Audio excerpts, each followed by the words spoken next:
തോറ്റെങ്കിലും തകർപ്പൻ batting പ്രകടനവുമായി Oman, group ചാമ്പ്യന്മാരായ India. ബാറ്റിംഗിലും ബൗളിംഗിലും അടിമുടി പരീക്ഷണം നടത്തിയ ഏഷ്യാ കപ്പ് മത്സരത്തിൽ ഒമാനെ കീഴടക്കി ഗ്രൂപ്പ് ചാമ്പ്യന്മാരായ ഇന്ത്യ.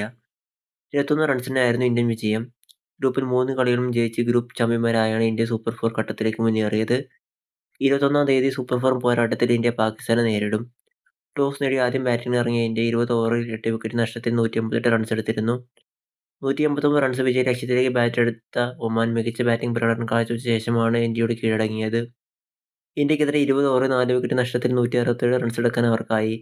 ഒമാനായി ആമിർ കലീമും മുഹമ്മദ് മർസിയും അർദ്ധ സെഞ്ചുറി നേടി. 158 റൺസ് പ്രതിരോധിക്കാനിറങ്ങിയ ഇന്ത്യ ബൗളിംഗിലും പരീക്ഷണങ്ങൾ തുടർന്നു. 8 പേരാണ് ഇന്ത്യക്കായി പന്തെറിഞ്ഞത്. എങ്കിലും ഒമാൻ ബാറ്റർമാർ മികച്ച പ്രകടനം തന്നെ പുറത്തെടുത്തു. ഓപ്പണിംഗ് വിക്കറ്റിൽ ക്യാപ്റ്റൻ ജംബീന്ദർ സിംഗ്, അമീർ ഖലി സഖ്യം 56 റൺസ് കൂട്ടിച്ചേർത്തു. 33 പന്തിൽ നിന്ന് 5 ബൗണ്ടറി അടക്കം 32 റൺസെടുത്ത ജതീന്ദ്രനെ മടക്കി കുൽദീപ് യാദവാണ് ഈ കൂട്ടുകെട്ട് പൊളിച്ചത്. പിന്നാലെ ഹമ്മദ് മർസിയെ കൂട്ടുപിടിച്ച് ആമിർ ഇന്നിംഗ്സ് മുന്നോട്ട് നയിച്ചു. രണ്ടാം വിക്കറ്റിൽ 93 റൺസ് കൂട്ടിച്ചേർത്ത ഈ സംഖ്യം ഇന്ത്യയെ ശരിക്കും വെള്ളം കുടിപ്പിച്ചു. ഹർഷിത് റാണയുടെ പന്തിൽ ആമിറിനെ മികച്ചൊരു ക്യാച്ചിലൂടെ മടക്കിയ ഹാർദിക് പാണ്ഡ്യയാണ് ഈ കൂട്ടുകെട്ട് പൊളിച്ചത്. അർദ്ധ സെഞ്ചുറി നേടിയ ആമിർ 46 പന്തിൽ നിന്ന് 64 റൺസെടുത്താണ് പുറത്തായത്. 2 സിക്സും 7 ഫോറും അടങ്ങുന്നതായിരുന്നു താരത്തിന്റെ ഇന്നിംഗ്സ്.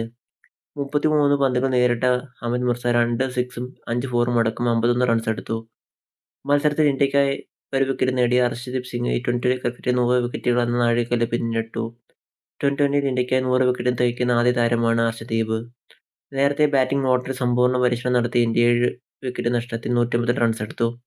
മൂന്നാമനായ സ്ഥാനക്കയറ്റം ലഭിച്ചെത്തിയ സഞ്ജു സാംസണായിരുന്നു ഇന്ത്യയുടെ ടോപ്പ് സ്കോറർ. 45 പന്തുകൾ നേരിട്ട സഞ്ജു 3 വീതം സിക്സും ഫോറും അടക്കം 56 റൺസെടുത്തു. തുടക്കത്തിൽ താളം കണ്ടെത്താൻ വിഷമിച്ച സഞ്ജു പക്ഷേ സ്കോറിംഗ് മോശമാക്കിയില്ല. ബാറ്റിംഗിൽ എല്ലാവർക്കും അവസരം ലഭിക്കുന്നതിന്റെ ഭാഗമായുള്ള പരീക്ഷണത്തിൽ ഓപ്പണിംഗ് ഒഴികെ എല്ലാ സ്ഥാനവും മാറി. അഭിഷേക് ശർമ്മയ്ക്കൊപ്പം ഇന്നിംഗ്സ് ഓപ്പൺ ചെയ്ത ശുഭ്മാൻ ഗില്ലിന് ഇത്തവണയും തിളങ്ങാനായില്ല. 8 പന്തിൽ നിന്ന് 5 റൺസ് മാത്രമെടുക്കാനായിരുന്നു ഗില്ലിന് വിധി. എന്നാൽ അഭിഷേക് തനത് ശൈലിയിൽ തകർത്തടിച്ചു. രണ്ടാം വിക്കറ്റിൽ സഞ്ജുവിനൊപ്പം 66 റൺസിന്റെ കൂട്ടുകെട്ടുണ്ടാക്കിയ ശേഷമാണ് അഭിഷേക് മടങ്ങിയത്. 15 പന്തുകൾ നേരിട്ട താരം 38 റൺസെടുത്തു. 5 ഫോറും 2 സിക്സും അടങ്ങുന്നതായിരുന്നു അഭിഷേകിന്റെ ഇന്നിംഗ്സ്.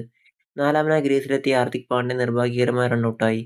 13 പന്തിൽ 26 റൺസെടുത്ത അക്ഷർ പട്ടേലും 18 പന്തിൽ 29 റൺസെടുത്ത തിലക് വർമ്മയും സ്കോറിംഗ് വേഗത്തിലാക്കി. ശിവൻ ദുബെ 5 റണ്ണിൽ ഇതിനിടെ ഇന്ത്യയെ നിരാശപ്പെടുത്തി. ഇന്ത്യൻ നിരയിൽ ക്യാപ്റ്റൻ സൂര്യകുമാർ യാദവ് ഒഴികെ എല്ലാവരും ബാറ്റിംഗിനിറങ്ങി. ഒമാനായി ഷാ ഫൈസൽ, ജിതേൻ രമാന്തി, അമീർ കലീം എന്നിവർ 2 വിക്കറ്റ് വീതം വീഴ്ത്തി.